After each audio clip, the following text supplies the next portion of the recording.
Muito boa tarde, sejam bem-vindas, sejam bem-vindos a esta sessão do Seminário Internacional de Estudos Globais. Vai ter duas partes. A primeira, a conferência do Sr. Professor Luís Eduardo Menezes de Oliveira, da Universidade Federal de Sergipe, e diretor da Cátedra Marquês de Pombal, do Instituto de Camões e da Universidade Federal de Sergipe, e que é um grande especialista do período pombalino e do século XVIII, tendo produzido diversos livros e também liderado investigação, equipas de investigação, no quadro da sua cátedra e no quadro da sua universidade, especialmente em torno daquilo que foi o significado, as repercussões e os conteúdos das reformas educativas pombalinas, fundamentalmente, mas não só, e também no que tem a ver também com a política de língua, e que é um dos assuntos que constituirá hoje o tema da sua conferência.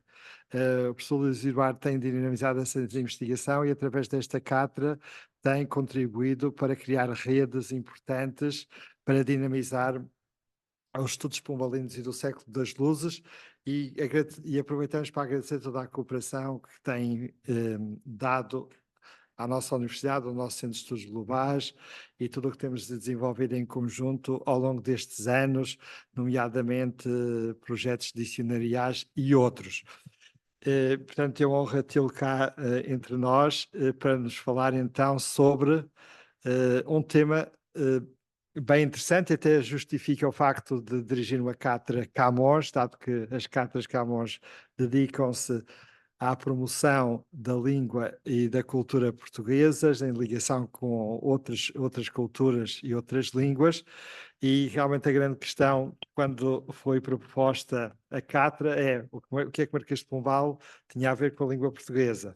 E esta conferência, de algum modo, vai demonstrar isso mesmo, porque através de uma política linguística de criar uma língua única no Brasil, promovida por uma legislação para esse efeito do Consulado Pombalino, esse projeto foi tentado levar a cabo e explica de alguma maneira o Brasil que temos hoje.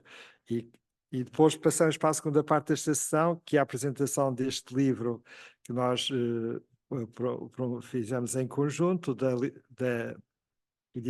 na editora Temas e Debates, chamado Marquês de Pombal e a Unificação do Brasil. Também dá-nos honra da sua presença a senhora diretora da Temas e Debates, doutora Guilhermina Gomes, que aqui está conosco, e o livro então vai ser apresentado na segunda parte pelo senhor professor doutor Rui Tavares, especialista no século XVIII e no século das luzes, sobre o qual fez uma tese de doutoramento sobre a questão da censura naquele período, sendo um especialista deste século, mas não só, também de outros, mas a sua investigação doutoral foi sobre este século, e é um conhecedor imenso do século XVIII, e deu-nos a honra então de apresentar o nosso livro, o que muito agradecemos a sua disponibilidade para estar aqui conosco, no quadro da sua agenda carregada, e portanto é uma honra tê-lo cá na Universidade Aberta.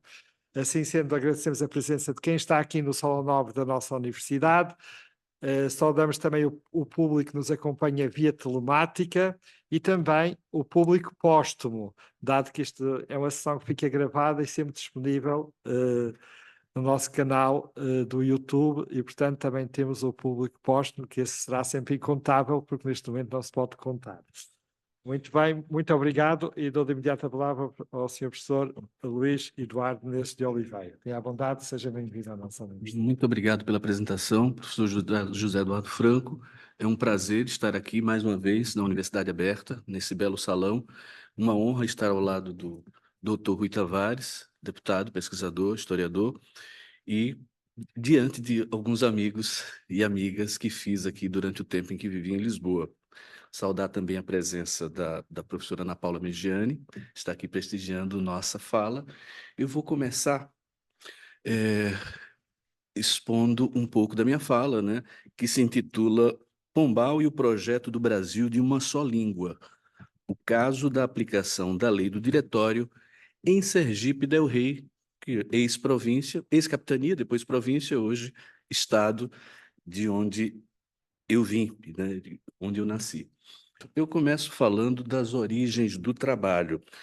Bom, embora bastante explorada, né, a lei do diretório pela historiografia econômica, ela tem recebido pouca atenção na historiografia literária, um pouco de atenção pela historiografia linguística e é, às vezes, solenemente ignorada na historiografia educacional. E porque a lei do diretório representa não só uma política linguística inovadora em toda a Europa, mas também uma peça legislativa relativa ao ensino, à educação. E raramente ela é elencada entre as leis de educação das reformas pombalinas, sobretudo na historiografia portuguesa, né? O nosso interesse pela lei do diretório se iniciou em 2009, em 2010 saiu a primeira edição do livro A Legislação Pombalina sobre o Ensino das Línguas, sua implicação na educação brasileira. Foi através desse livro que eu tive conhecimento com o professor José Eduardo Franco, num evento lá no Belém do Pará, e o livro teve uma segunda edição agora em 2022, com prefácio escrito uma reedição ampliada e revisada com prefácio escrito pelo professor José Eduardo Franco, tá? Bem, então, antes de mais nada, eu gostaria de falar um pouco sobre a lei do diretório. Talvez as pessoas não tenham intimidade com ela, né? Os estudiosos têm, mas o público em geral tenho certeza que não tem, sobretudo nos elementos que eu vou tratar aqui. Ela é uma lei que tem 95 parágrafos, né? Uma lei muito longa. Ela trata de alguns aspectos da incapacidade dos grupos indígenas em exercer o seu próprio governo, trata de estratégias de civilização dos povos indígenas, da introdução do trabalho como forma de civilização. De fato, a questão da mão de obra é um ponto muito importante na lei, a introdução da cobrança de dízimos, enfim. E sobretudo, a imposição da língua e, junto a essa exposição, a criação de escolas, né, de primeiras letras, tá? E um aspecto também político muito importante da lei do diretório é a transformação das aldeias em vilas. Isso aponta para um início da municipalização dos territórios nos Brasis, né? Já que antes havia pelo menos dois Brasis, o estado do Grão-Pará e Maranhão e o estado do Brasil propriamente dito, tá? Eu passo agora, vou ler só um parágrafo da lei do diretório que trata do que nos interessa, que é entre o parágrafo 6 e o parágrafo 8º. Ele diz o seguinte: sempre foi máxima inalteravelmente praticada em todas as nações que conquistaram novos domínios, introduzir logo nos povos conquistados o seu próprio idioma, por ser indisputável que este é um dos meios mais eficazes para desterrar dos povos rústicos a barbaridade dos seus antigos costumes, e ter mostrado a experiência que, ao mesmo passo que se introduz neles o uso da língua do príncipe que os conquistou, se lhes radica também o afeto, a veneração e a obediência ao mesmo príncipe. Observando, pois, todas as nações polidas do mundo este prudente e sólido sistema, nesta conquista se praticou tanto pelo contrário, que só cuidaram os primeiros conquistadores de estabelecer nela, e ele se refere aos jesuítas, o uso da língua, que chamaram geral, invenção verdadeiramente abominável e diabólica, para que, privados os índios de todos aqueles meios que os podiam civilizar, permanecessem na rústica e bárbara sujeição em que até agora se conservavam. Então, ele segue. Para desterrar este perniciosíssimo abuso, será um dos principais cuidados dos diretores estabelecer nas suas respectivas povoações o uso da língua portuguesa, não consentindo por modo algum que os meninos e meninas que pertencerem às escolas e todos aqueles índios que forem capazes da instrução nesta matéria usem da língua própria das suas nações ou da chamada geral. Aqui a própria lei, ela tem consciência, né? O legislador mostra ter consciência de que não há apenas uma língua geral, como comumente se pensa, mas línguas gerais, né? No momento em que ele diz as línguas próprias de suas nações e da chamada língua geral, ele se refere à língua tupi, que é a língua da costa do Brasil, gramatizada pelo padre Anchieta, já no século XVI. Então, os índios, os povos indígenas, como hoje politicamente correto se diz, Unicamente eles deveriam usar da língua portuguesa na forma que Sua Majestade tem recomendado em repetidas ordens, que até agora se não observaram com total ruína espiritual e temporal do Estado. De fato, há uma legislação, inclusive em alguns regimentos anteriores a Pombal, que buscam aplicar, ou tentar o uso da língua portuguesa entre os povos indígenas. No parágrafo seguinte, que eu não vou ler, mas vou resumir, ele diz que haverá em todas as povoações 2 escolas públicas, né? Uma para os meninos e outra para as meninas. Na dos meninos se aprenderia a ler, escrever e contar, nas meninas ler e escrever só, e o contar seria substituído, que ele diz o seguinte, fazer renda, cultura e todos os mais ministérios próprios daquele sexo. Então, dito isto, eu passo para algumas, eu não estou vendo aqui direito, que é o título. Aqui, aqui. Tem um título aqui que diz o seguinte: são os principais elementos que eu gostaria Não, estou vendo, eu só não estou vendo o título, tá? Que eu gostaria de mostrar para vocês, que fala como vê a historiografia a lei do diretório. Bom, há desde a historiografia clássica, né, o Capistrano de Abreu, o próprio Gilberto Freire, né, há uma condenação do diretório. Há também uma parte historiográfica que vê pontos positivos no diretório. Mas, como eu digo aí, independentemente das posições contrárias ou favoráveis, né, os povos indígenas sempre são vistos como elementos passivos no processo de colonização. O que é, no mínimo, estranho quando a gente imagina que tudo, como fala o padre Antônio Vieira, estava isso ontem, ele dizia, aqui tudo são índios, tudo é dos índios. E eles tinham todo o conhecimento que tornou possível a colonização. Por exemplo, eles eram responsáveis pelas canoas, pelas entradas no interior, né? Não se conhecia nada do que se podia comer e o que não se podia, enfim. Não? Então, é muito... E mesmo até no próprio processo de colonização, algumas guerras e conflitos, os povos indígenas eram usados, né? Eles foram, de certa forma, foram elementos ativos nessa luta. Então, a nova historiografia, os novos estudos, vêm tentando enfatizar, não é, esse papel mais ativo das populações indígenas, né, apesar da violência da lei, etc. Uma coisa que é notável também na historiografia é a pouca ênfase que é dada à hibridização dos povos e costumes indígenas, tanto por conta de alguns contatos anteriores, no caso do Sergipe, contatos com os franceses antes da chegada dos portugueses, quanto com os contatos com os negros escravizados da África, nos quilombos, e que envolvia também alguns povos indígenas. Inclusive, alguns padres jesuítas, né, o próprio padre jesuíta Mamiani, sobre quem vou falar com mais vagar, ele disse que esse contato com os grupos quilombolas modificou alguns costumes indígenas, inclusive a dança, alguns rituais e a alimentação também. A historiografia, como eu já falei, aponta como um caráter supostamente positivo da lei do diretório esse processo de municipalização dos aldeamentos, que é o que vai acontecer com a aldeia do Jeru, sobre a qual eu vou falar. E também aponta para a lenta transformação da língua do príncipe em língua nacional, né? Como ela vai se tornar uma língua nacional no Brasil depois da sua independência, tá?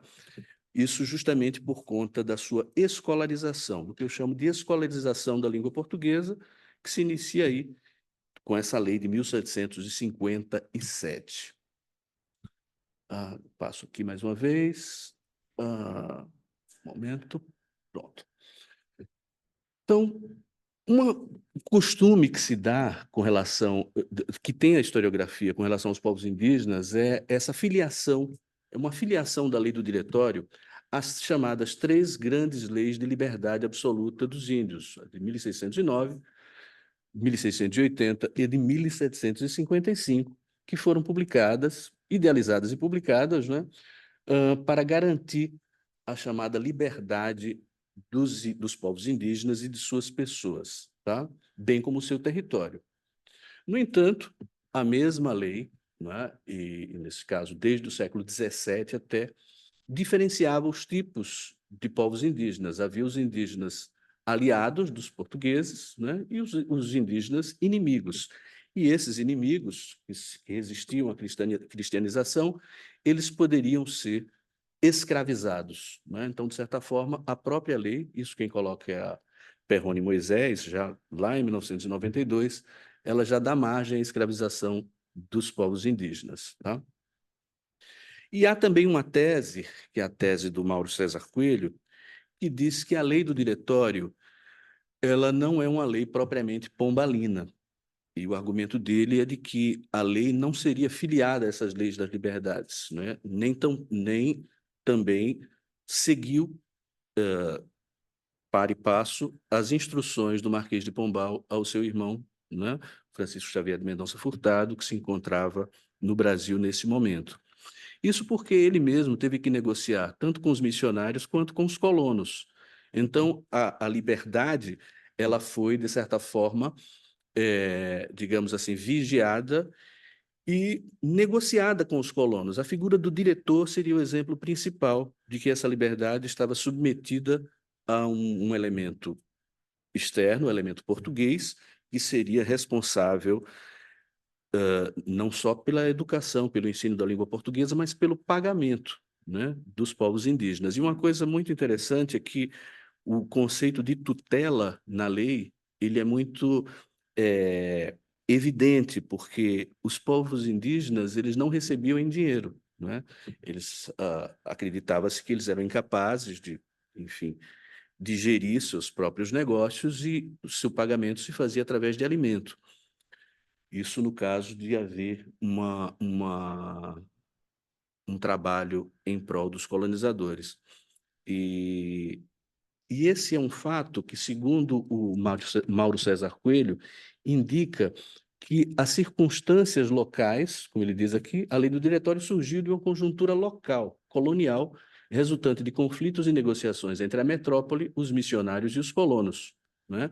Então, você tem uma diferença entre as orientações metropolitanas, as instruções secretas de Pombal, e as concessões, né? As concessões que foram feitas a esses colonos. A figura do diretor seria o exemplo mais evidente disso. Em nossa posição, a minha posição como pesquisador, é de que a lei é pombalina e iluminista, não tanto pelo seu objeto, da liberdade dos povos indígenas, mas pela retórica, não é? Pelos elementos discursivos que ela contém nos seus preâmbulos, né? Sobretudo no preâmbulo da lei do diretório, a gente vai encontrar elementos que serão reproduzidos, né? Elementos modelares, como falei aqui há 2 anos, aqui nessa mesma sala, que a lei do diretório seria um laboratório para a legislação sobre o ensino, que seria publicada a partir de 1759, 2 anos depois. E, de fato, se a gente observa o preâmbulo dessa lei e compara com a lei de 1759, de 1772, etc., a gente nota que há um modelo retórico que faz uso de algumas palavras-chave do iluminismo, e assim dotando este escrito, este documento, desse caráter, digamos assim, iluminista. Passando adiante, eu já passo a considerar o caso de Sergipe del Rei, tá? E, para tratar do caso de Sergipe del Rei, eu me utilizo tanto de um livro de história que é fundador lá em Sergipe, do Felisbelo Freire, de 1891, quanto de uma cronologia que foi organizada pelo professor Francisco José Alves, lá da Universidade Federal de Sergipe, uma cronologia bastante didática com os principais acontecimentos que marcaram assim a fundação de Sergipe del Rei. Então, o território entre os rios Real e São Francisco, esse mapa é um mapa de holandês, né, que houve uma ocupação holandesa em Sergipe. O território entre os rios Real e São Francisco permaneceu inexplorado até 1775, 1575. e que começou com a missão do padre Gaspar Lourenço, acompanhado de João Salônio. A principal fonte dessa afirmação se encontra um documento, né, numa carta do padre Inácio de Tolosa, que foi transcrita por Capistrano de Abreu e que foi republicada pelo Felisbelo Freire. Nessa documentação, as personagens que mais aparecem são lideranças indígenas como Surubi, Aperipê, Serigi e Baepeba, que inclusive resistiram, entraram em conflito, se aliaram com os franceses em alguns momentos, tá? E são personagens que, inclusive, eu comentava ontem que o Robert Southey, na sua História do Brasil, ele fantasia um pouco sobre esse episódio, né? Fala de guerras, fala que essas lideranças eram muito cruéis, não é? O Tolosa também, com muitos detalhes, ele fala do encontro do padre Gaspar Lourenço com o líder Surubi. Enfim, há uma riqueza imaginativa muito grande nesses relatos, tá? Então, continuando com a nossa cronologia, há um acontecimento muito interessante em 1586, né? Quando a entrada composta de 150 soldados e 800 índios domesticados, apoiada pela Casa da Torre de Garcia Dávila, né? Grande proprietário, terras da Bahia, faz incursão a Sergipe. E, nessa ocasião, seus membros são trucidados pelos Quiriri, comandados por Baepeba. Em 1590, essa revolta, né, esse ataque dos povos indígenas justificou a conquista de Sergipe, né? Quer dizer, justificou a Guerra Justa, a conquista que se dá em 1590 por Cristóvão de Barros e seus companheiros. Na batalha, segundo os relatos, morrem 600 índios e são feitos prisioneiros 4.000. O conquistador funda o Arraial de São Cristóvão, o nome dele era Cristóvão de Barros, hoje São Cristóvão, quarta cidade mais antiga do Brasil e ex-capital de Sergipe, até 1855, e um forte, né?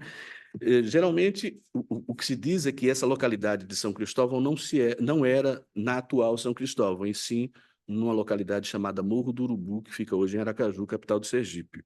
E isso porque os capitães generais eles mudavam a localização da capital de acordo com suas terras, né? O que ficava mais propício para eles. E de modo que o território de São Cristóvão atual ele só foi estabelecido um pouco tempo depois, tá?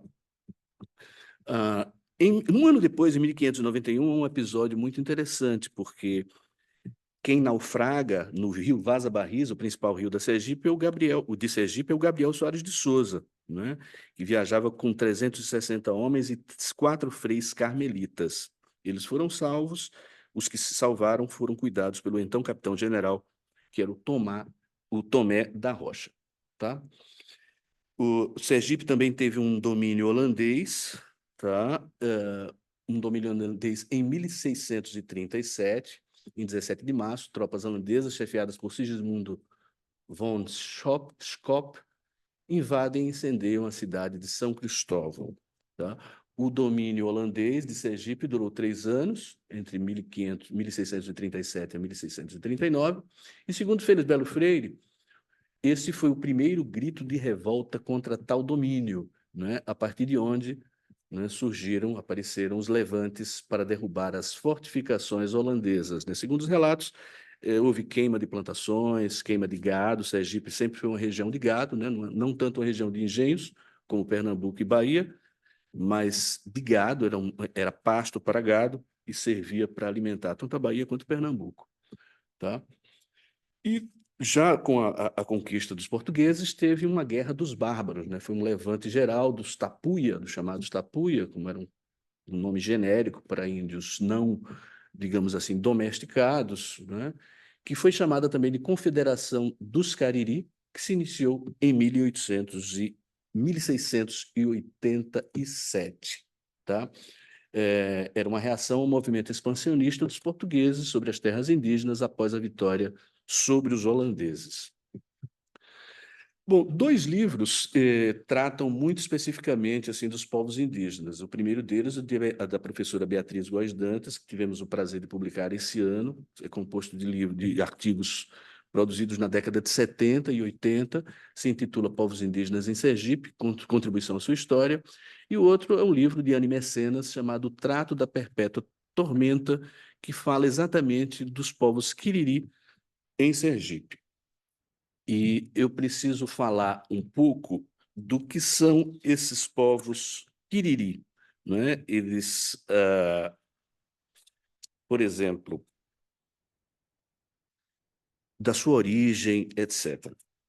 Vejam bem, a etnia dos povos indígenas do Nordeste brasileiro, com relação à etnia dos povos indígenas, há uma predominância da família Cariri, isso aqui são palavras de Beatriz Góes Dantas, presentes desde o Ceará e a Paraíba até a porção setentrional do sertão brasileiro, mas não se definem bem os seus contornos, já que apenas 4 de suas línguas, Ipeá, Jubuquá, Camuru e Sapuá, chegaram a ser identificadas e somente a primeira delas foi suficientemente descrita pelo trabalho do padre jesuíta Mamiani, em 1698. E aqui a gente está diante já de um processo que eu chamo de gramatização, né? E gramatização que, na verdade, é um conceito do Sylvain Auroux, francês, né, da década de 90, e que se define por uma tecnologia baseada na gramática e no dicionário, que descreve línguas a partir da estrutura da gramática latina.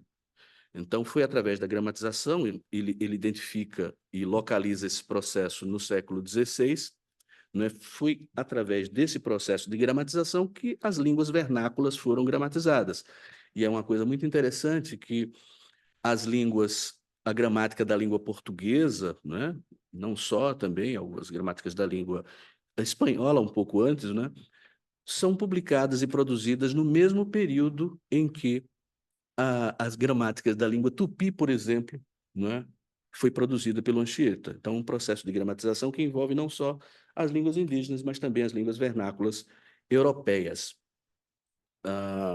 Uma coisa muito importante com relação à gramatização é o papel do catecismo, porque o catecismo ele é visto como um método, ele é por mim visto, claro que é um documento para conversão, cristianização dos povos, mas ele é visto também por nós como um método de ensino de línguas. E foi através dos catecismos que a língua, digamos, essa língua geral da nação Quiriri foi descrita. É importante que se diga que essas línguas gerais, né, tanto a língua Quiriri como a língua Tupi, elas são também, a lei, quando tem uma certa parcela de razão, a lei do diretório, quando diz que são invenções, não tanto diabólicas, mas sim invenções, porque elas surgiram a partir dos descimentos, né? E os descimentos, o que eram os descimentos?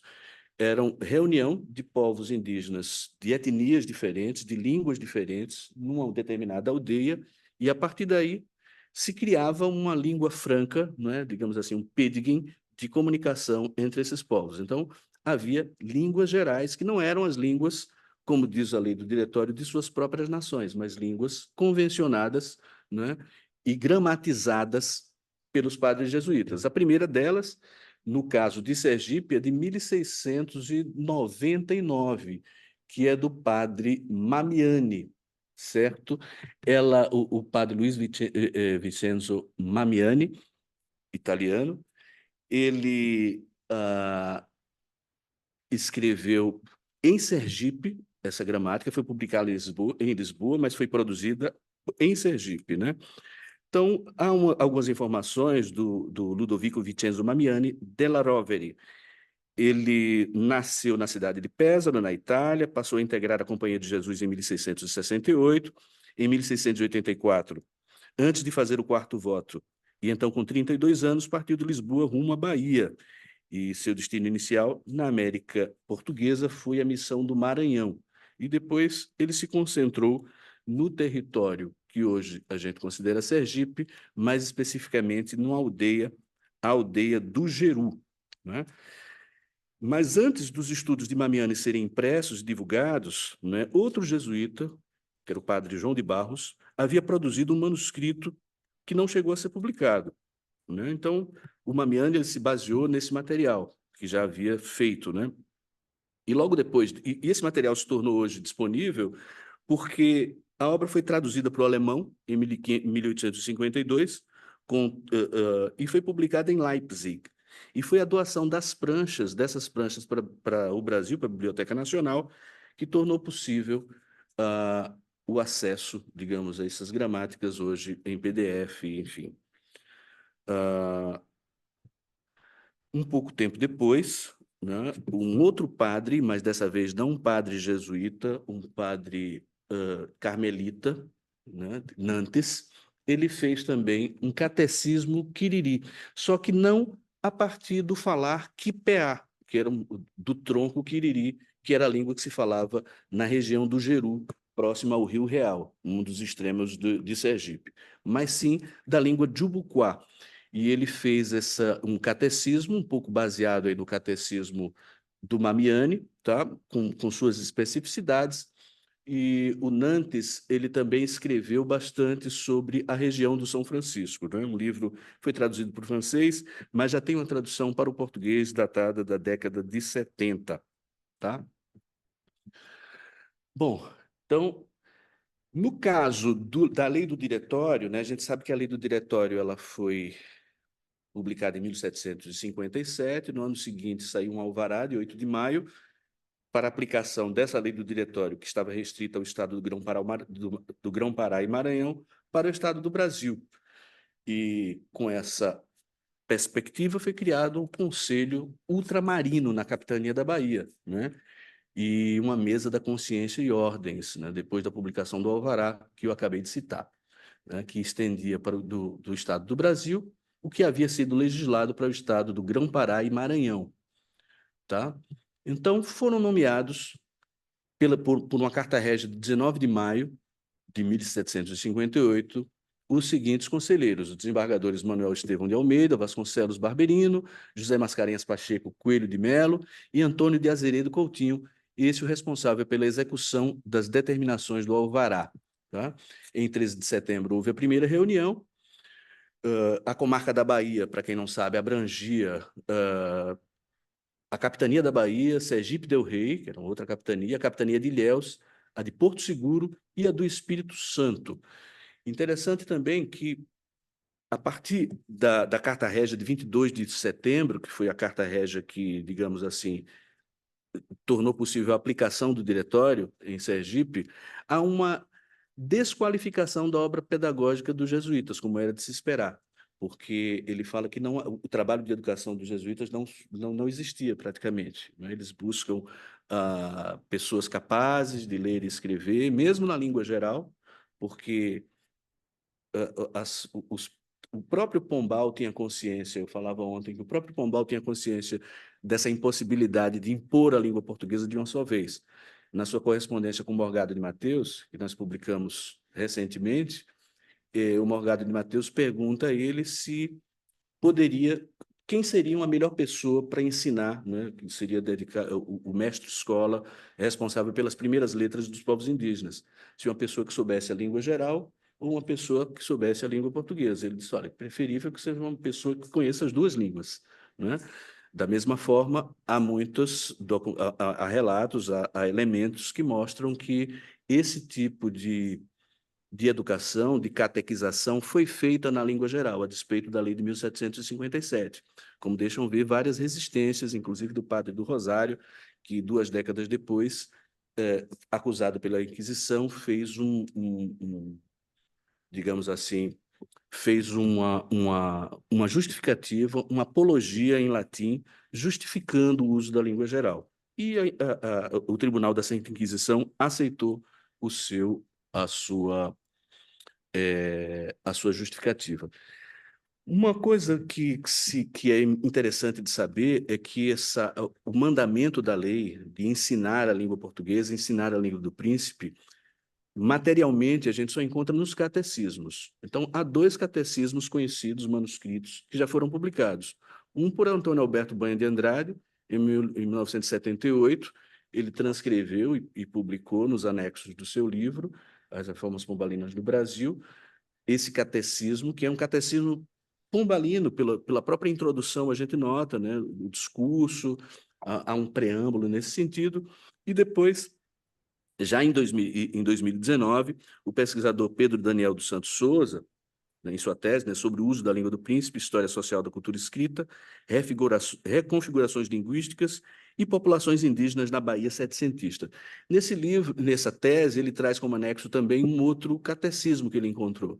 E ele traz uma conclusão muito interessante, que há especificidades muito grandes, tanto no diretório, na versão do diretório de Pernambuco, né, com a versão do diretório de Pernambuco, com relação ao diretório da Bahia. Então, no diretório de Pernambuco, por exemplo, há uma indicação clara do mestre-escola, né, das suas atribuições, das atribuições do diretor, por exemplo. Já no diretório, na versão do diretório da Bahia, o ensino da língua portuguesa caberia ao tabelião, tá? E não há uma indicação do mestre-escola, certo? Bom, eu trago aqui algumas consequências, digamos assim, dos diretórios para os povos indígenas em geral e para a Vila do Jeru. Eu tenho falado da Vila do Jeru, mas não disse exatamente o que ela significa, né? Então, conforme o Dicionário da Língua Geral, isso a pesquisadora Ana Mecenas traz para a gente, Juru significa boca. Nele também encontramos algumas derivações, como juru, aibá, língua má, juru canhemo, emudecer, termos que remetem à comunicação ou então à dificuldade para falar, assim como significados dados para quiriri, uma vez que queruri significa estar sereno, estar sem boli ou falar. Queriri, oicó, estar sossegado. Quiririm, silêncio. E quiririm, estar triste. Porém, o que se convencionou chamar de quiriri consiste numa generalização feita em relação aos índios que viveram nas aldeias acima referidas. Foi o caso da aldeia do Jeru, né, que com a Carta Régia de 1758 é transformada em vila e ganha um outro nome, né? Vila do Tomar, Tomar dos Távoras, mas em 1758, como teve o processo dos Távoras, etc., virou Tomar do Jeru, né? E hoje é Tomar do Jeru, é o nome do município, né? Interessante dizer também que nessa lei, e eu trago aqui um pouquinho da Carta Régia de 1758, que é um documento manuscrito que se encontra no arquivo da Bahia, mas foi transcrito pelo Felisbelo Freire e foi republicado pela professora Beatriz Góes Dantas. E na parte relativa à língua, ele diz o seguinte: isso é o rei, né, dirigindo-se a Dom José, rei de Portugal, dirigindo-se ao ouvidor da comarca de Sergipe del Rei, Miguel Aires Lobo de Carvalho. Ele diz o seguinte: igualmente elegereis a votos do povo um homem que haja de ser o escrivão da comarca, que ora também servirá de tabelião das notas e escrivão do judicial e dos órfãos, o qual, no caso de um não haver na aldeia nacional, dentre os índios, com a necessária inteligência e notícia de processar, poderá ser nomeado um português com as referidas qualidades. E a ele se lhe encarregará a obrigação de ensinar a ler e escrever aos meninos da vila, bem entendido que a todo tempo que houver índio com aptidão para servir este ofício, o português casado com índia com as qualidades necessárias, qualquer destes sujeitos preferirá, na serventia do referido ofício, aquele em que não concorrem estas circunstâncias. Eu falei do casamento de português com índia e esqueci de mencionar o incentivo à mestiçagem que traz a lei do Diretório de 1757.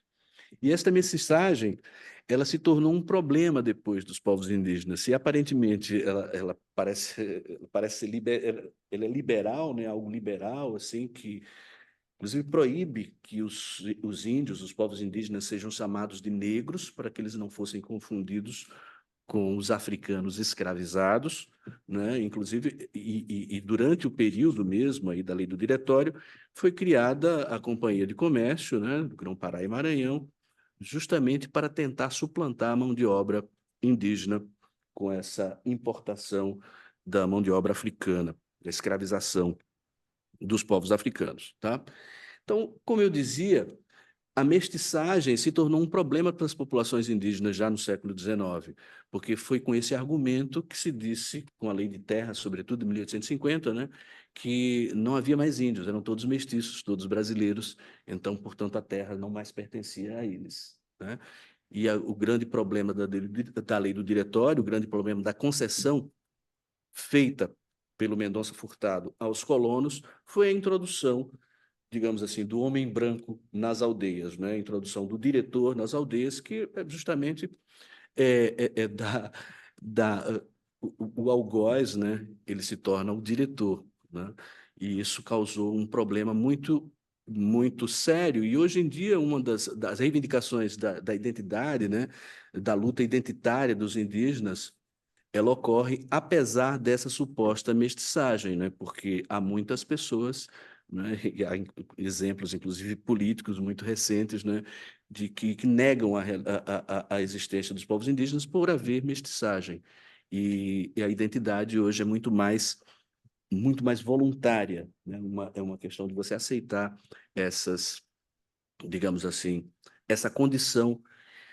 Há muitos casos, inclusive processos judiciais de mudança de sobrenome, né? Mudanças com nomes indígenas, né? Do Krenak, no caso, é um exemplo. E, e é muito problemático também, porque a mudança de sobrenome e a identidade indígena, ela implica também a questão da terra, né? Da ocupação da terra, da posse da terra, enfim. Eu falei da liberdade, né? A liberdade, entre aspas, vigiadas, e ela é vigiada e prejudicada, segundo Heloísa Almeida, numa tese pioneira sobre o Diretório de 1997. Ela é vigiada e ela é impedida, né, pelo conceito de tutela, justamente por considerar os povos indígenas crianças, né, incapazes de gerir sua própria vida, tá? Agora, uma coisa importante, isso eu que trago, com relação ao diretório, é a inauguração da escolarização da língua portuguesa, não é? Primeiramente na colônia e depois na metrópole, não é? Porque foi em 1760, por exemplo, data de 1760, a primeira lei que legisla sobre a língua portuguesa, não é? O legislador disse que, olha, antes de estudar o latim, né? Um ano depois, de 1759, foi a reforma dos estudos menores, né? Enfim, e um ano depois ele disse que antes do professor de se estudar latim, era preciso que se estudasse pela gramática da língua portuguesa. E para isso ele aprovou a gramática, uma famosa gramática de Reis Lobato, e que, segundo um pesquisador Assunção, aqui de Portugal, Reis Lobato era um pseudônimo do padre Antônio Pereira de Figueiredo, né? Então, mas de qualquer forma, isso indica digamos assim, uma. Eu tenho que corrigir esse ano aqui, que eu vou olhar a gravação e vou sentir raiva de mim mesmo. É 1770, tá? 1770, um erro aí de uma década depois. E que foi uma lei que, inclusive, impôs, né? Tornou obrigatório o ensino e a aprendizagem da língua portuguesa antes que se pudesse aprender latim. Isso porque a grande inovação da reforma da gramática latina, de 1759, foi aprender o latim em português, né? E não mais em latim, no próprio latim, como se fazia antes, com os jesuítas, com a gramática do Manuel Álvares, etc. Tá?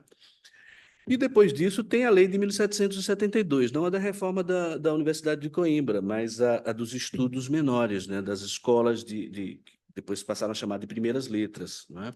Porque lá há também uma regulamentação do ler, escrever e contar, né? Ou seja, da escolarização da língua portuguesa.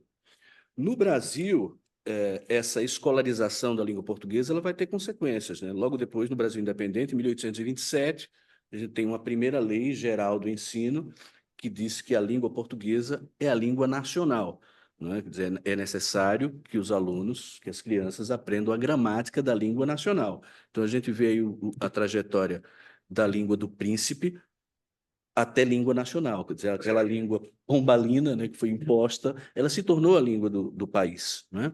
Isso em 1827, tá? Enfim, eu coloquei 1837, mas Porque 1837 é quando é fundado o Colégio de Pedro II, lá no Brasil, e com isso é institucionalizada a educação secundária, o ensino secundário, a instrução, o que se chama instrução secundária no país. E na instrução secundária, pela primeira vez, há uma gradação assim do ensino da língua portuguesa, né, durante o secundário, durante 7 anos, se não me engano, né, até o, o ensino da retórica e poética lá no final do curso, que vai ser substituída pela literatura brasileira já no final do século. No entanto, nem todos cursavam o curso completo do ensino secundário. O curso secundário ele era, digamos assim, adiantado pelos chamados exames de preparatórios. Então, o exame de preparatório eram exames de algumas disciplinas específicas, de algumas matérias necessárias para o ingresso numa faculdade, em algumas das faculdades do Império, né? Nas duas de Direito, então existentes, ou nas duas de Medicina, né? Que havia uma de Direito em Olinda, depois em Recife, outra em São Paulo, e Medicina, uma no Rio de Janeiro e outra na Bahia. É interessante que para ter digamos, um atestado de proficiência, era um professor régio, um professor público que dava esse atestado. E claro que os filhos dos grandes proprietários, etc., conseguiam muito facilmente essas cartas.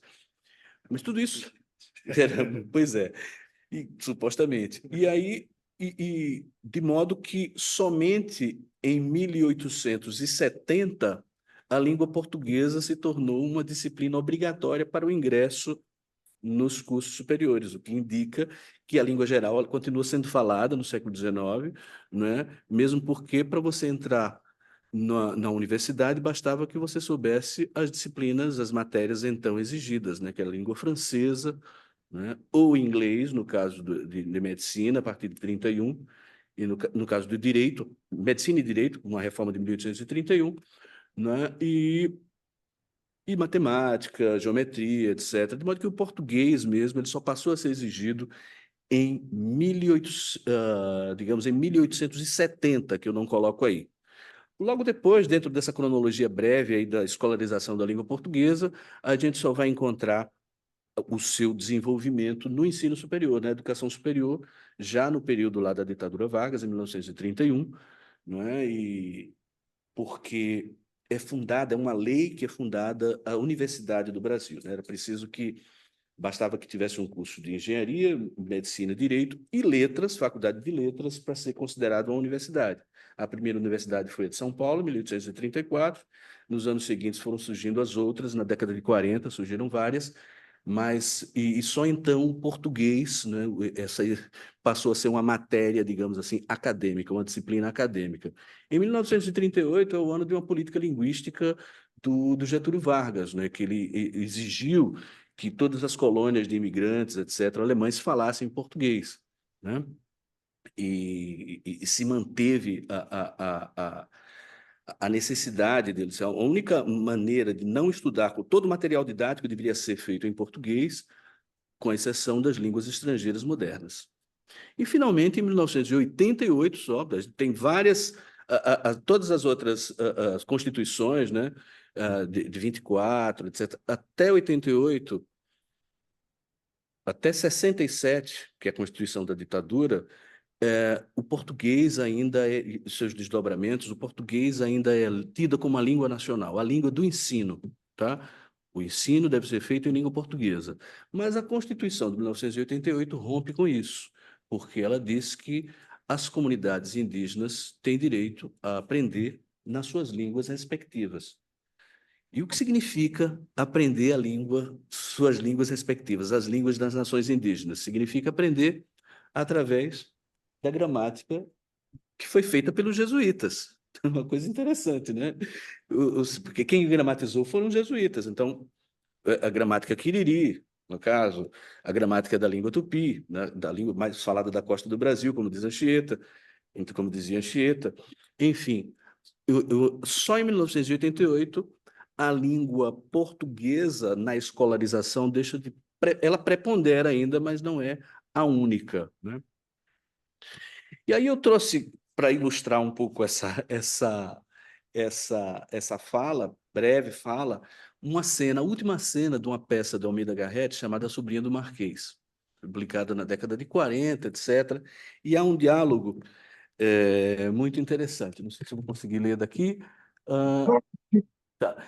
Que diz o seguinte: o Marquês diz o seguinte. Onde está? Há um diálogo entre o Luís, então, o padre Inácio, que é um padre jesuíta. O Luís é o herói da história, né? Um Távora, um descendente do Távora. O padre Inácio é um padre jesuíta, e há um diálogo final entre o padre jesuíta e o Marquês de Pombal. Ele diz o seguinte, o Marquês: que Deus o ouça, Dom Luís. O Dom Luís disse: olha, está falando, ó padre, aqui neste coração, etc. O Padre Inácio disse: não acabam, não, Marquês de Pombal, porque nesse coração, porque em que nenhum coração desses há de morrer nunca a ambição. E o Marquês diz o seguinte: ó padre, padre, vamos, a sua mão. Ele quer apertar a mão do padre, de amigo, e o padre diz: veremos. E a companhia? O Marquês diz: jamais. E o padre diz: pois, guerra. E o Marquês diz: sim. E o padre Inácio: até a morte. O Marquês: seja, eu cairei, mas o padre Inácio: há de cair. E o Marquês diz: mas os jesuítas não se levantam. E o padre Inácio diz: veremos. Então, interessante que em 1988, pelo menos no ponto de vista da escolarização das línguas, os jesuítas se reergueram. Não é? Isso aqui é uma bibliografia breve que eu utilizei, e muito obrigado a todos pela paciência. Boa tarde, é um prazer estar aqui com os professores José Eduardo Franco e Luís Eduardo Oliveira. Compete-me a apresentação deste livro e, de certa forma, o ajudar a lançar um debate para o qual teremos algum tempo. Eu hoje em dia é muitas vezes com uma espécie de alívio e preocupação que venho fazer este tipo de apresentações. Alívio porque por um bocadinho vou estar a falar das coisas de que eu verdadeiramente gosto, e que estou a regressar a temas que alguns deles, bem, que não os posso trabalhar com a constância com que já trabalhei no passado. Preocupação porque, entretanto, como tenho dado mais atenção a outras questões, em particular políticas, fico sempre um bocadinho preocupado de ter esquecido, de estar desatualizado, portanto, reencontrar colegas que, entretanto, foram, não é, quer dizer, prolongando a sua pesquisa, e eu posso estar aquém da função que me pedem para fazer. Mas depois, quando chego, acho que esses sentimentos substituem pelo contentamento, pela alegria em aprender, também em rever colegas e amigas, neste caso, como a Ana Paula Meggiani, que nos conhecemos já a falar destas coisas ainda em Paris, na Escola de Altos Estudos em Ciências Sociais, onde esteve também o professor José Eduardo Franco, e portanto é com essa satisfação que aqui estou. Uh, este livro, ele estabelece um campo de pesquisa e delimita-o também para o futuro, recolhendo documentos, recepção historiográfica e literária e política de aquilo a que nós poderíamos chamar um facto em busca de teoria. O facto é o Brasil como colosso unificado na América do Sul e que tem esta distinção muito clara em relação a outros países americanos que estiveram sob o domínio de outras potências europeias, ser um único Estado, um Estado federado, um Estado muito, muito plural e diverso, uma república federativa, mas ainda assim um único país de língua portuguesa na América do Sul e unificado, quando na América Espanhola e quando colónias que têm outras línguas oficiais ou outras línguas dominantes. Há países na América que não tendo língua oficial, o Uruguai não tem a língua oficial na sua Constituição, os próprios Estados Unidos da América, que não têm o inglês como língua oficial na Constituição, têm línguas que são dominantes, são mais fragmentados. Portanto, esse é um facto que tem sempre suscitado a curiosidade e a indagação por parte de quem primeiro se dá conta dele e de académicos vários. Estabelecendo esse facto, o Brasil é um país imenso, unificado e, por comparação com outros, à primeira vista, aparentemente, superficialmente monolingue, e depois uma parte da pesquisa, e agora até da conferência do professor Luís Eduardo Oliveira, nos bem lembrar que a coisa não é assim tão evidente, depois é preciso tentar explicar o porquê deste facto tão singular. E não é fácil. Quer dizer, acho que há sempre várias tentativas, umas mais disciplinares, as outras mais informais, de explicação desse facto. A verdade é que o Brasil teve várias revoltas policêntricas e momentos em que a história poderia ter sido diferente e não tão unificada. O facto ainda fica mais paradoxal se nos lembrarmos que, precisamente no tempo de Pombal, o Brasil eram dois Brasis, como aqui foi lembrado, não é? O Brasil meridional, chamado propriamente Brasil, e o Grão-Pará e Maranhão, noutras alturas chamada de Maranhão e Grão-Pará, mas o Brasil setentrional. E uma das teorias que muitas vezes é aventada e que parece ter uma boa dose de evidência a seu favor é que Sebastião José de Carvalho e Melo, depois Conde de Oeiras, depois Marquês de Pombal, têm um papel relevante, determinante, decisivo para essa história. Não único, porque na verdade essa unidade do Brasil ela tem de ser confirmada a par e passo, e também porque, como dizia Ernest Renan no século XIX, e é um dos autores que é citado no vosso livro, uma nação é uma espécie de referentes de todos os dias, portanto, no fundo, a sua unidade é posta à prova cotidianamente, mesmo em nações que têm histórias longas e estados fortes, e, portanto, não é preciso só explicar o ponto de partida dessa unificação, mas depois, porque é que essa unidade se manteve, mas, efetivamente, os 27 anos de poder de Pombal aqui a partir de Lisboa, eles têm uma dose grande de centralização de políticas, de formação do Estado e de institucionalização de uma administração capaz de sustentar esse Estado, que faz com que, na verdade, também para Portugal, Pombal não é da mesma forma um artífice de unificação, mas é um construtor daquilo que hoje é o Estado moderno português, de uma forma como antes dele não pode, enfim, ser interpretado da mesma forma. Se calhar dizendo de uma maneira menos polémica, menos controversa, há um antes e depois de Pombal na construção do Estado português.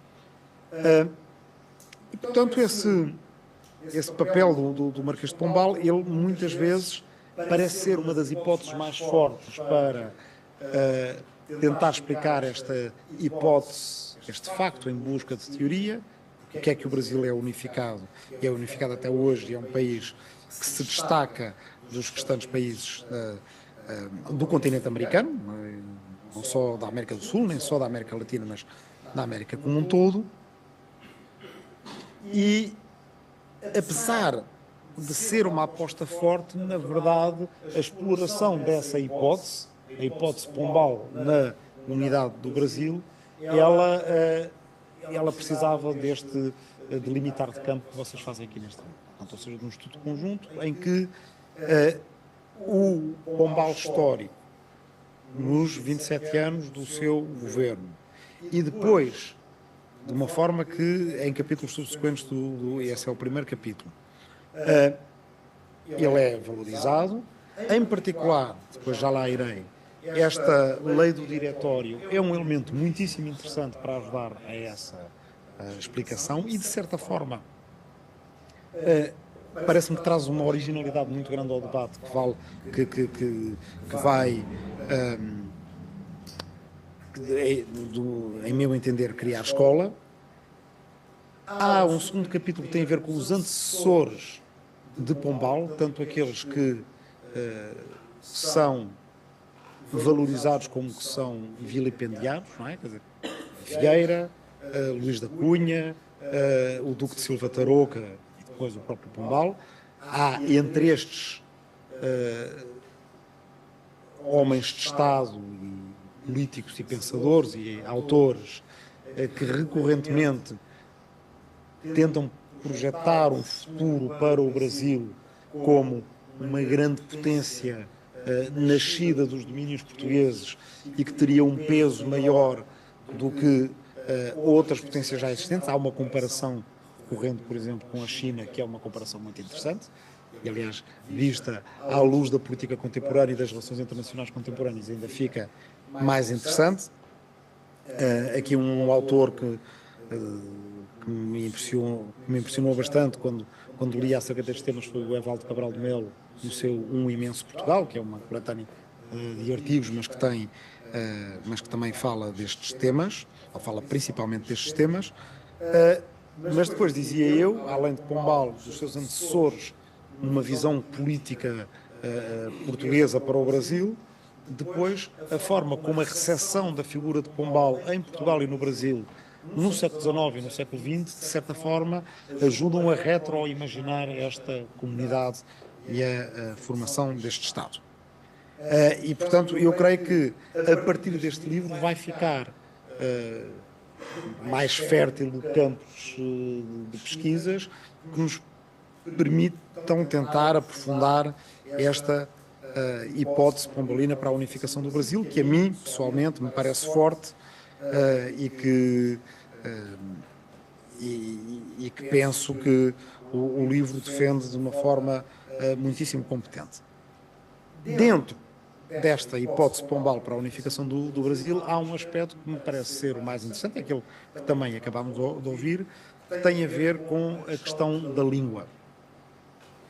Porque, na maneira como, aqui não pensando no público especialista, mas o público em geral, as pessoas em geral, olham para os países extra-europeus que têm línguas europeias como as suas oficiais, ou outros países que foram domínios de potências europeias, que foram colónias de impérios europeus e por aí adiante, na maneira como se olha, há muitas vezes uma visão relativamente homogénea de fases de expansão, de colonização e de império que são muito distintas. E isso, eu digo que na população menos especializada existe, mas às vezes até entre os especialistas e os académicos. Sem citar um nome, mas talvez a Ana Paula se lembre disso, porque foi na altura em que estávamos ambos em Paris. Lembro-me de uma conferência de um historiador sobre a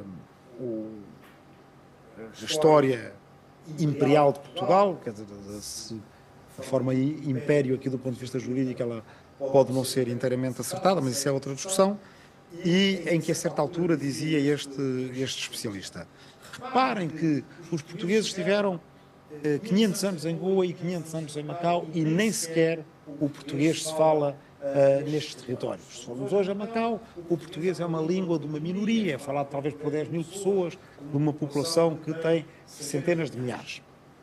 Querendo com isso, este especialista fazer equivaler uma política de língua com uma política de ocupação de território e de construção do Estado, que é, eu diria, completamente anacrónica para aquele lado do mundo e para as intenções da coroa portuguesa e depois até da República Portuguesa em Macau, que nunca passou por esse lado de imposição de uma língua única para, digamos, a jurisdição portuguesa naquele território. Sempre foi entendido como um território chinês emprestado a Portugal ou um território chinês sob a administração portuguesa até à sua devolução à administração chinesa, e nunca se entendeu que os habitantes de Macau, aliás, divididos em comunidades muito distintas, propriamente os portugueses de Macau, os chineses de Macau e os macaenses, que é a população mestiça, muita da qual falante de um crioulo próprio, o macaense, e sendo três comunidades linguísticas muito distintas, duas delas pequeninas, os portugueses e os macaenses, e outra delas sempre muito maior, a comunidade chinesa de fala cantonesa e hoje em dia de fala mandarim cada vez mais acentuada.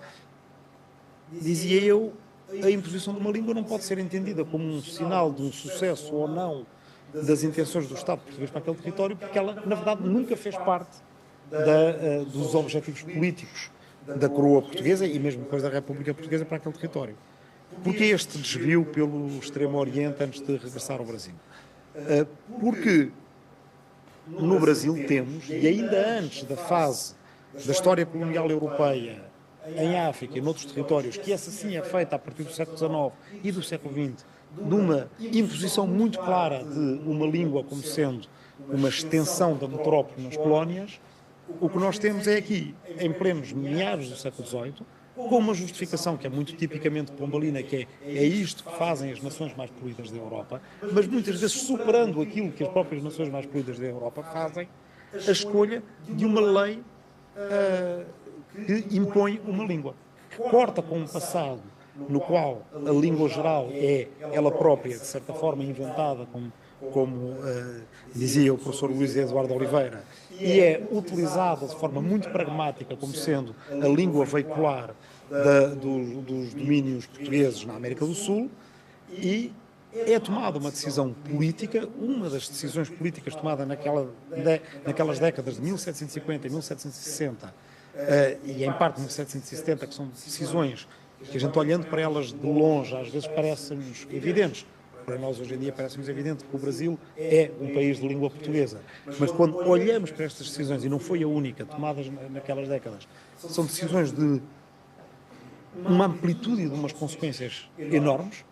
Estamos a falar numa época em que Lisboa estava ainda em grande medida em escombros, em que, além do terremoto, há toda a questão do atentado ao rei e da maneira como ele é depois investigado e reprimido pelo rei, por Pombal, e que para aquela época não é menos do que um terremoto, é de certa forma ainda pior, não é? Quer dizer, o atentado, a investigação da conjuração, que depois leva à execução dos Távoros e por aí afora, bem, quer dizer, um ataque direto ao corpo do rei, eventualmente pode não o ter sido, pode o atirador não ter sabido que estava a atirar sobre o rei, é entendido como uma coisa mais perturbadora de uma determinada visão do mundo do que o próprio terremoto. O terremoto vai ser determinado pelo pombalismo como sendo um evento exclusivamente natural. Esse é o ponto de encontro entre o pombalismo e os autores do iluminismo mais ou menos radical como Voltaire, é deixar como política oficial que o terremoto é um evento natural, de causas naturais, naturalmente provocadas. Também não se trata de uma coisa pouca em termos de decisão, porque é uma decisão que muda a visão da natureza e do mundo. Implica coisas como, por exemplo, serem proibidas as peças de teatro espanholas nos teatros portugueses, porque elas tinham muitas vezes um elemento sobrenatural, e passarem a ser admitidas peças de Molière que antes não o eram, inclusive chegando ao ponto de ter de se mudar o Dom Juan, porque o Dom Juan era uma peça ao gosto espanhol e tinha um momento sobrenatural, e esse precisou de ser expurgado.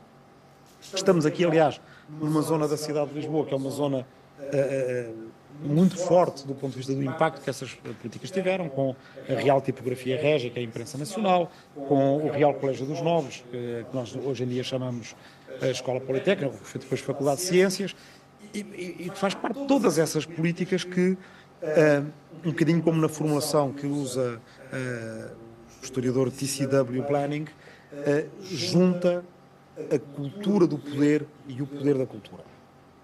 Ou, como diz o Kenneth Maxwell, que é autor do prefácio ao vosso livro, não é, faz de Pombal um paradoxo do iluminismo. O que é que faz dele esse tal paradoxo do iluminismo? É saber juntar de uma forma muito clara uma cultura do poder e o entendimento do poder que a cultura tem. Neste, a cultura do poder, ela materializa-se em coisas como, por exemplo, a seguir à inauguração da estátua equestre de Dom José, na qual, aliás, as personagens principais são os inimigos do rei e não o terremoto, quer dizer, eles aparecem de uma forma muito mais destacada do que o terremoto. 20 anos depois, praticamente, já não se fala dele e ele não aparece naquele conjunto escultórico, aparece apenas num baixo relevo atrás, mas os inimigos estão lá, são aquelas serpentes por cima das quais o cavalo de Dom José, não é, quer dizer, trota serenamente. A seguir a essa inauguração, Pombal vai entregar umas um escrito ao rei, fica guardado num contador, mas que é publicado, no entanto, naquela época e mais tarde, é chamado de As Memórias Secretíssimas do Marquês de Pombal, onde ele diz uma coisa extraordinária sobre, no fundo, a construção do Estado. Ele diz que o Estado funda-se num elemento essencial, que é muito surpreendente para o nosso olhar de hoje, que é nem mais nem menos do que uma boa letra de forma e uma boa letra de mão, uma boa caligrafia. Nós podemos desvalorizar isto ou podemos levar a sério o que ele está a dizer. O que ele está a dizer, e depois explica mais à frente, é que se não tivermos bons livros de contas e livros de leis, se a correspondência não for perceptível, se os arquivos não forem bem guardados, se nas secretarias, e agora na edição do Pombal Global, isso foi uma das coisas que, falando com a equipa que prepara aqueles livros, aquelas transcrições, que também chamou a atenção das pessoas que transcreveram e que não reveram as provas, dizer que nas cartas para o seu irmão Francisco Xavier Mendonça Furtado e para outros é dada uma atenção muito peculiar aos secretários que é preciso ter, aos duplicados dos documentos que é preciso ter. Também por isso, para os historiadores de Pombal, isso é uma grande ajuda. Em geral, os arquivos pombalinos estão bem organizados. Isto não é por acaso. É porque, acima de tudo, ele tem para usar uma expressão mais moderna, ele tem uma percepção muito clara de que a informação é poder e que o poder é, acima de tudo, desde logo, no seu princípio, gestão de informação. Se isso vem dos seus tempos como diplomata e da dependência que os diplomatas têm da troca de correspondência com a capital, provavelmente sim, mas a verdade é que, a seguir ao terremoto, a realização de inquéritos e a coligir informação de uma maneira que ela seja depois, se possa pragmaticamente agir sobre ela. Também com a expulsão dos jesuítas, a reforma dos estudos, também mais um inquérito e mais uma recolha de dados acerca de quantos professores é que há em cada lugar, etc. Muito claramente, Pombal percebe que para construir o tipo de Estado moderno, como dizemos nós, nação que se possa comparar ou até superar as nações mais polidas da Europa, é preciso recolher informação, mas não é recolher por recolher, é recolher para ativar. E penso que talvez isso possa também, de certa forma, estar na raiz da construção de um Estado, porque a construção de um Estado é, desde logo, essa construção de um aparato de informação. E essa é a cultura do poder. O lado do poder da cultura é também ter a noção de que é necessário uma língua que unifique. E isto é muito interessante ter ouvido agora o professor Luís Eduardo Oliveira e ler no vosso livro, porque de facto faz lembrar muitas coisas que às vezes a gente vai encontrando nos arquivos e que depois têm pontos de contacto com tudo isto. A polémica que encontrei na Real Mesa Sensória acerca da ortografia e a necessidade, a vontade que Pombal tinha já nessa altura, o problema, podemos pensar, não está resolvido ainda hoje, apesar do acordo ortográfico, de haver uma ortografia única para o português. Disse a certa altura ter encontrado limites, como por exemplo, os censores consideravam que a letra Y já não devia ser usada porque ela não tinha um som diferente em português. E depois, quando já estão quase a tomar a decisão de que o Y não precisa de ser usado na escrita corrente em português, a perceberem-se que El Rei utiliza o Y na sua real firma. Portanto, há ali um problema, não é? Quer dizer, há um problema há um problema para o regalismo, que é o próprio rei utiliza o Y, o que é que vamos fazer agora? Isso ter ficado um bocadinho engavetado, mas a preocupação está ali, não é? A língua como um elemento de construção política. E então, quer dizer, acho que não vou repetir, nem tentar sumariar, nem descrever o que acabou de ser dito, porque acho que foi muito bem dito, mas toda esta preocupação em relação à imposição do português como uma língua que é uma língua política, uma língua de Estado, se assim quisermos, não pode ser entendido como apenas um elemento curioso da unificação do Brasil, é um elemento central. E, portanto, eu acho que essa é, muitas vezes, os economistas, os historiadores do direito, ou os próprios juristas, os políticos, podem tender a valorizar outros aspectos, que não os que são da cultura, mas eu acho que este, da lei do diretório, tem que ser central, e por isso este é um livro que eu quero elogiar por esse aspecto, trazer essa centralidade para uma política que não está ali por acaso. E não aparece ali por acaso, ela está muito clara e tem uma função muito clara no pensamento pombalino. Bem, eu não quero prolongar muito, aliás, pelo contrário, quero aproximar-me do fim, mas não resisto a fazer aqui um pequeno parênteses.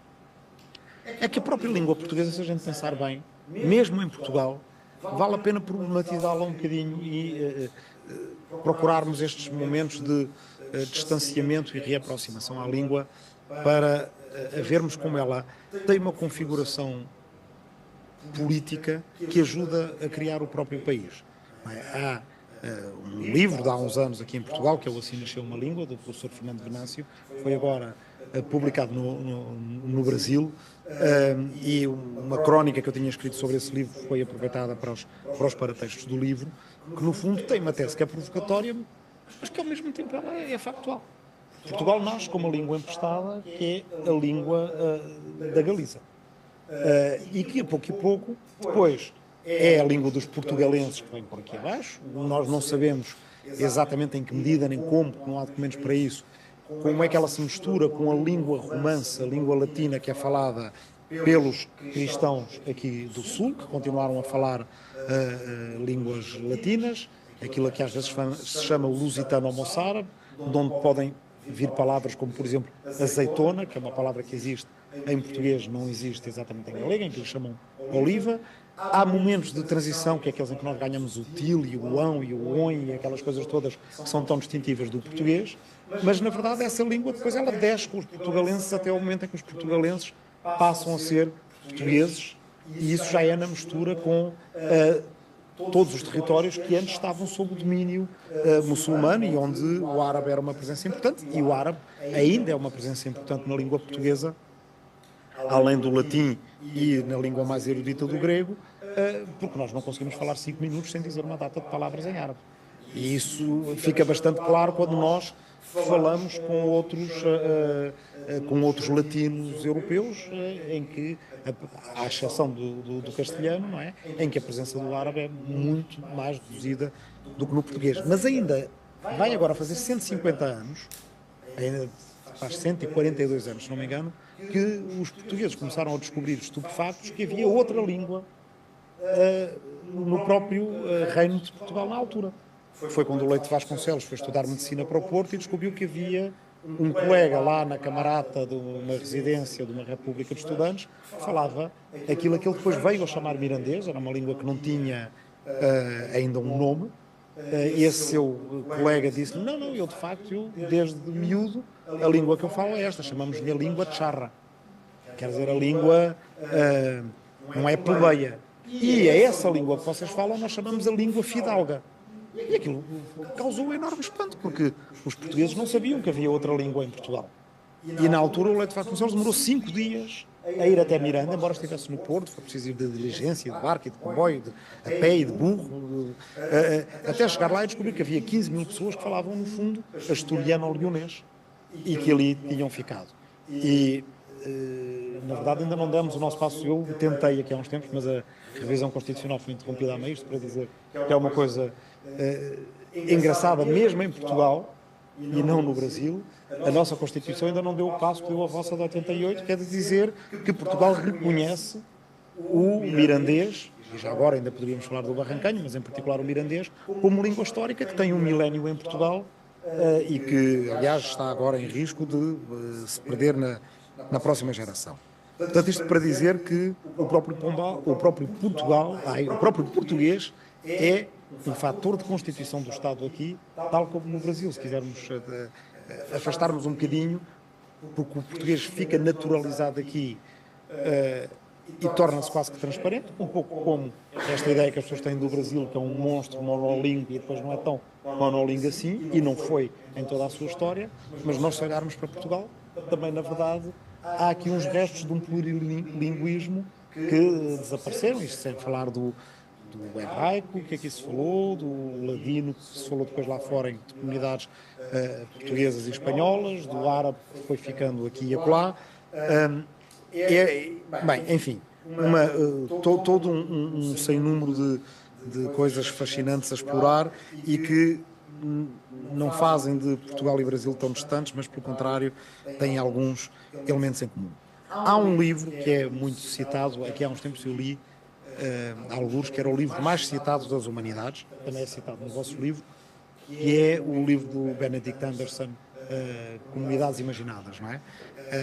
Muitas vezes é citado só pelo título, mas não há mal nenhum nisso, porque o título apanha de forma muito correta aquilo que é a construção de nações e de Estados. Eles precisam, de facto, de serem imaginados antes de serem uma realidade. E as pessoas práticas, os economistas, os políticos, os empresários e por aí afora, muitas vezes acham que deveria ser ao contrário. Primeiro já existe e a nossa imaginação é o que faz depois. Eu creio que o que o vosso livro ajuda a comprovar é que primeiro é preciso imaginar isso. Pombal tinha essa imaginação para que depois os Estados se construam. E, portanto, aqui o livro do Anderson, as suas comunidades imaginadas, é citado muitíssimo a propósito.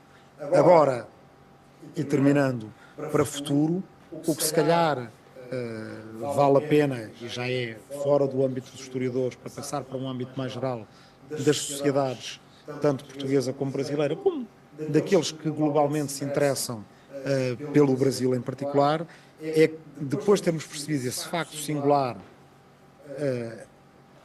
e que se calhar não tem uma explicação única, mas fascinante explicar que é porque é que o Brasil é único, essa teoria, esse facto à procura de teorias, agora se calhar ficamos com uma teoria à procura de factos, que é o que é que se faz com essa dimensão extraordinária do Brasil e essa singularidade do Brasil dentro dos países de língua portuguesa e no plano global, o que é que nós ainda temos para imaginar à frente que possamos depois concretizar. Muito obrigado.